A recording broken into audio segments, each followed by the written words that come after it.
না না এটা বেশি পারি না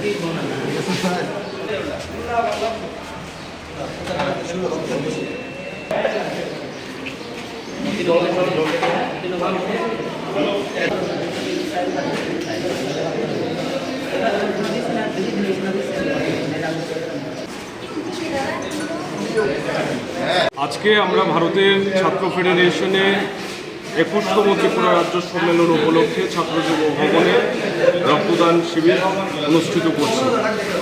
আমাদের সংগঠন তার 21তম রাজ্য সম্মেলন আগামী 30 এবং 31 মে কৈলাসহরে অনুষ্ঠিত করবে। এই সম্মেলনের মধ্য দিয়ে আমরা আমাদের সংগঠনকে আরও ব্যক্ত করার জন্য এবং বর্তমান সময়ে শিক্ষাক্ষেত্রে সামগ্রিকভাবে আমাদের দেশ এবং রাজ্যের রাজনৈতিক পরিস্থিতি নিয়ে আলোচনা করব। আমাদের সংগঠনকে আরও প্রধান করার প্রশ্নে আমরা কিভাবে ভূমিকা পালন করতে পারি, কিভাবে স্কুলে কলেজে বিশ্ববিদ্যালয়ের ক্যাম্পাসে নতুনভাবে সংগঠনকে ছড়িয়ে দিতে পারি, তার জন্য পরিকল্পনা নেওয়া হবে। এই সম্মেলনের বার্তা দিয়েই আমরা প্রতিনিয়তই রক্তদান করে চলছি। আমাদের কমরেডরা বিভিন্ন হাসপাতালে রক্ত দিতে হচ্ছে, তার মধ্যেও আমরা মনে করেছি যে এই রক্তদান শিবির আমাদের সংগঠনের রাজ্য সম্মেলন উপলক্ষে করা অত্যন্ত জরুরি এবং তার জন্যই আজকে জরুরি ভিত্তিতে রক্তদান শিবির সংগঠিত হচ্ছে।